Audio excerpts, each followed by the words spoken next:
Russian മണ്ണിൽ Ukraine നടത്തിയ drone ആക്രമണങ്ങൾ സമീപകാലത്തെ ഏറ്റവും വലിയ വ്യോമാക്രമണങ്ങളിലൊന്നാണ്.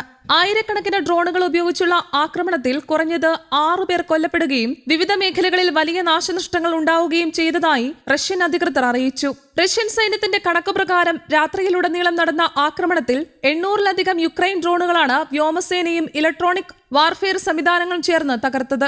യുദ്ധം 4-ാം വർഷത്തിലേക്ക് കടന്ന സാഹചര്യത്തിൽ റഷ്യയും യുക്രൈനും തമ്മിലുള്ള വ്യോമാക്രമണങ്ങൾ കൂടുതൽ ശക്തമായിരിക്കുകയാണ്. റഷ്യൻ അതിർത്തിക്കുള്ളിലെ സൈനിക കേന്ദ്രങ്ങൾ, ഇന്ധന ശുദ്ധീകരണശാലകൾ, സംഭരണ കേന്ദ്രങ്ങൾ, വ്യവസായ സ്ഥാപനങ്ങൾ എന്നിവയാണ് യുക്രൈൻ പ്രധാനമായും ലക്ഷ്യമിടുന്നത്.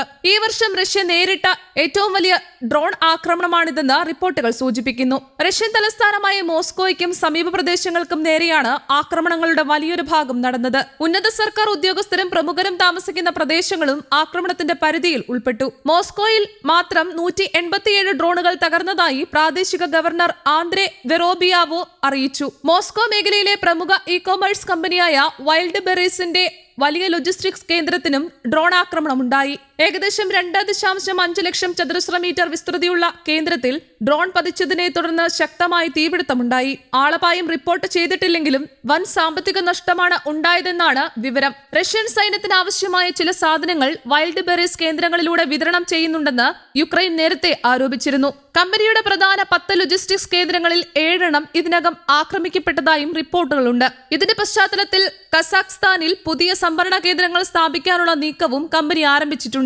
റഷ്യയിലെ ഏകദേശം 17 മേഖലകളിലാണ് ഡ്രോൺ ആക്രമണം റിപ്പോർട്ട് ചെയ്തത്. തെക്കൻ, പടിഞ്ഞാറൻ റഷ്യൻ പ്രദേശങ്ങളിലാണ് പ്രധാനമായും ലക്ഷ്യമാക്കപ്പെട്ടത്. തെക്കൻ റഷ്യയിലെ റോസ്തോവ് മേഖലയിൽ ആക്രമണത്തിൽ 5 പേർ കൊല്ലപ്പെട്ടു.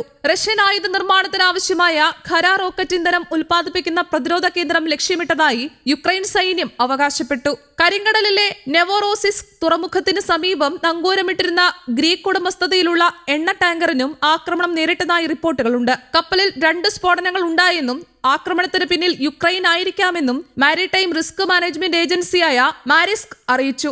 എന്നാൽ കപ്പലിനുണ്ടായ നാശനഷ്ടങ്ങളുടെയും ജീവനക്കാരുടെ സ്ഥിതിയുടെയും വിശദാംശങ്ങൾ പുറത്തു വന്നിട്ടില്ല. അതേസമയം റഷ്യൻ പ്രദേശങ്ങൾ ആക്രമിക്കപ്പെട്ടതിനിടയിലും യുക്രൈൻ നഗരങ്ങൾക്കെതിരെ റഷ്യൻ ആക്രമണങ്ങൾ തുടരുകയാണ്. തലസ്ഥാനമായ കീവിന് നേരെ റഷ്യ മിസൈലുകളും ഡ്രോണുകളും ഉപയോഗിച്ച് ആക്രമണം നടത്തി. ഞായറാഴ്ച പുലർച്ചെയുണ്ടായ ആക്രമണത്തിൽ 6 പേർക്ക് പരിക്കേറ്റു. കീവിലെ പ്രമുഖ പുസ്തക വിപണിക്കും ആക്രമണത്തിൽ നാശനഷ്ടമുണ്ടായി. മധ്യ യുക്രൈനിലെ ക്രെമൻചുക്, ക്രൈവി റിഹ് നഗരങ്ങളിലേക്കും റഷ്യ ബാലിസ്റ്റിക് മിസൈൽ ആക്രമണം നടത്തി. ക്രൈവി റിഹിൽ 2 പേരും വടക്കൻ മേഖലയായ സുമിയിൽ ഒരാളും കൊല്ലപ്പെട്ടു.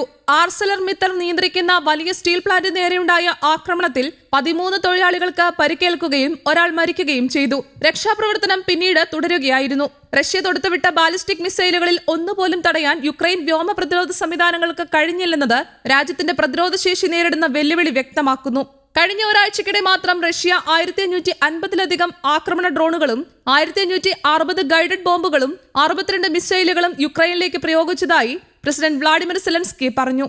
പാശ്ചാത്യ രാജ്യങ്ങൾ കൈവശം വെച്ചിരിക്കുന്ന വ്യോമ പ്രതിരോധ മിസൈലുകൾ സംഭരണ കേന്ദ്രങ്ങളിൽ സൂക്ഷിക്കുന്നതിന് പകരം യുക്രൈന് നൽകണമെന്ന് സെലൻസ്കി ആവശ്യപ്പെട്ടു.